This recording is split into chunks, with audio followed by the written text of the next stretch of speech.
שלום לכולם, אני סווטה מסווטה טרו סופ. ברוכים הבאים לערוץ שלי. היום נלמד איך להכין סבון עם פחם פעיל, ונגלה את כל הסודות ויתרונות של עבודה עם הרכיב המדהים הזה.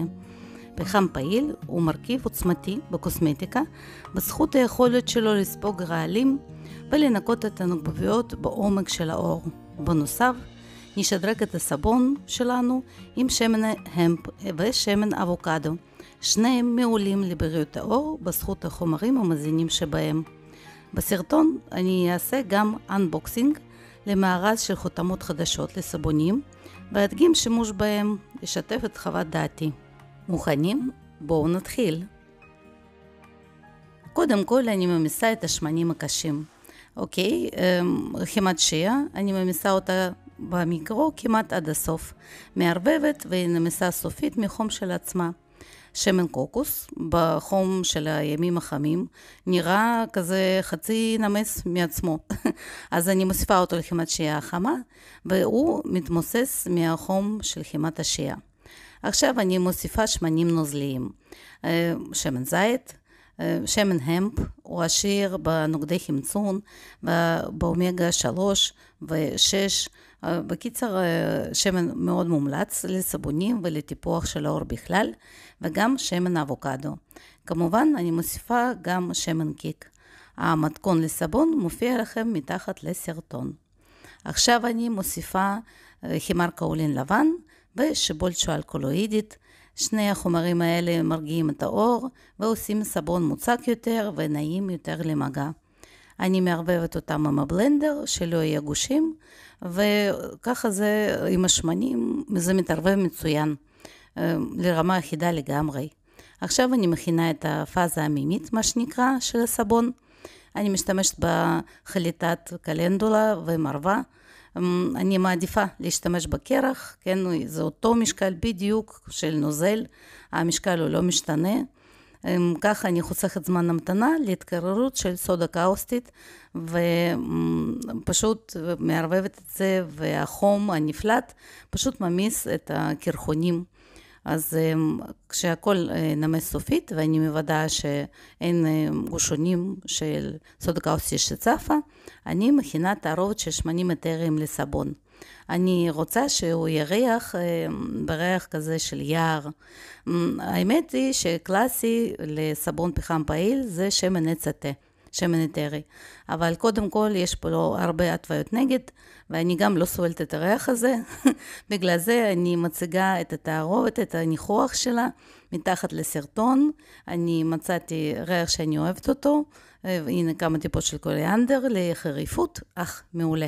אני מרוצה מהריח מאוד. ועכשיו השמנים שלי בטמפרטורה של 38 מעלות, הפאזה המימית 25 מעלות. אני מערבבת ביניהם ומביאה את הסבון לרמה של אמולסיה. אני שמה בצד קצת סבון ומוסיפה עליו את הפחם פעיל.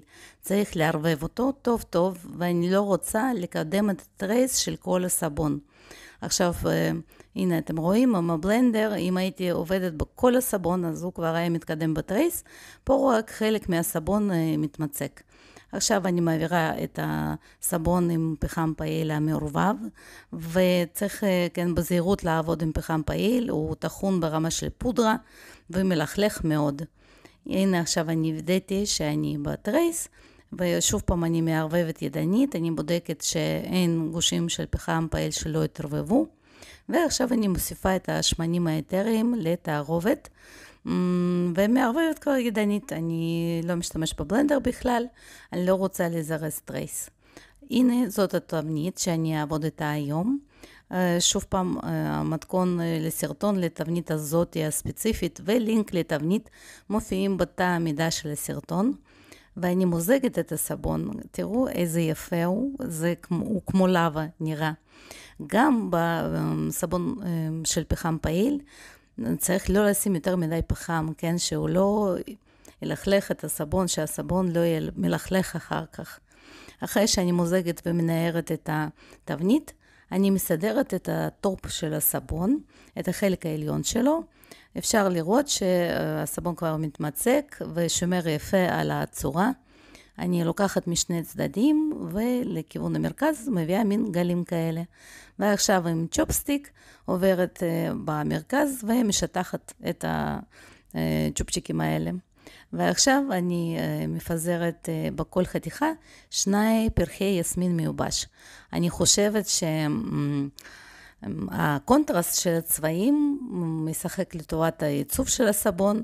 כן, הסבון הוא שחור והפרחים הם בצבע אוף-ווייט. ככה אני ממקמת את הפרחים ואני שמה לב שסבון כבר לא מבריק. זה אומר שמתקדם בסופוניפיקציה. וזה אומר שנגיד עלי כותרת של ורדים שעכשיו אני מפזרת על הסבון, ידבקו פחות טוב, כי הסבון כבר ננעל מלמעלה. וגם הגליטרים שעכשיו אני מפזרת, הגליטרים בצבע זהב וברונזה, בשביל כן שוב פעם לתת קונטרסט ועניין לסבון. אני יודעת שהם לא ידבקו כל כך טוב, לכן אני לוקחת ספרי אלכוהול, הנה קבלו טיפ, עוד טיפ, ומפזרת על הסבון, וכל מה שנרטב מאלכוהול ידבק מצוין. תראו איזה סבון מהמם, איזה סבון יפה ומריח סוף הדרך. אני מכניסה אותו לתנור מחומם ומעבירה אותו CPOP. התנור כבוי, הוא ישמור על החום של הסבון וכך הסבון יתמצק מהר. אחרי 24 שעות אפשר כבר להוציא את הסבון מהתבנית. תראו איזה יופי, איזה תבנית נוחה, כן? מאוד בקלות אפשר להוציא את הסבון. הסבון מוצק, בגוש אחד הוא יוצא כזה יפה.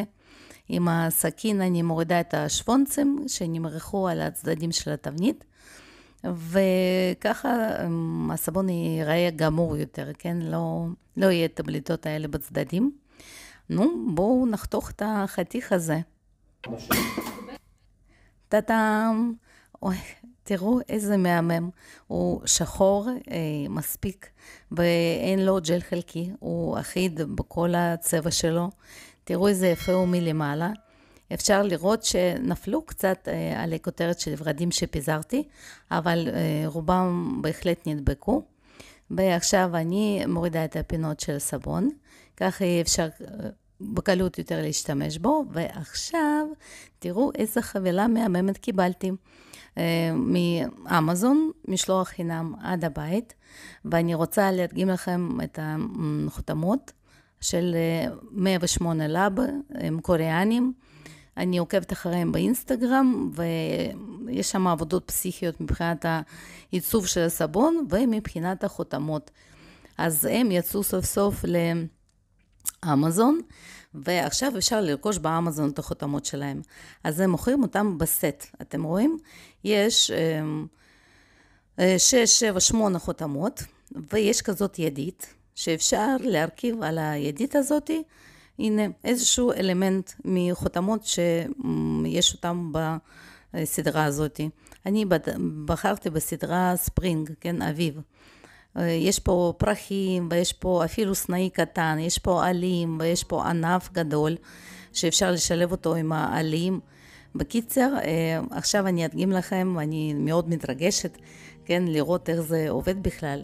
אז על החותמת הזאת יש מין צ'ופצ'יק, שברגע שנועלים אותו בידית, הדבר לא זז, ותראו איזה יופי של החתמה יוצאת, והנה אני מורידה בקליק פשוט את האלמנט הראשון, ועכשיו אני מוסיפה סביב הענף את העלים. מאוד בקלות ובמהירות אפשר לעשות את זה. הנה פה אני עכשיו מחליטה לשים פרח בכלל, ולהוסיף פה עוד עלים. בקיצר, תראו איזה יופי. כמה החתמה בזהב מוסיפה לשחור. יש פה פרפר. טאטאם, איזה יפה. אני ממש אוהבת את ההחתמה הזאת. כמובן שצריך ללמוד לעבוד עם החותמת הזאת, עם הסט חותמות, אבל תחשבו כמה אפשרויות של שילוב של החותמות יש לכם עכשיו, וזה פשוט מדהים. אני מאוד אוהבת את הסט הזה, אולי אני אזמין גם גרסאות אחרות. ועכשיו אני בודקת עם הסבון של פחם, אם הוא מלכלך. אתם רואים, הקצב בקושי אפרפר, והסבון נראה ממש טוב. ואני מאוד מרוצה מאיך שהוא יצא, ומריח נהדר. הוא מדהים לאור שומני. אז תודה רבה שצפיתם בסרטון. אם נהניתם ממנו, אל תשכחו ללחוץ על כפתור הלייק ולהירשם לערוץ בשביל לא לפספס סרטונים חדשים. תודה על הצפייה, ניפגש בסרטונים הבאים.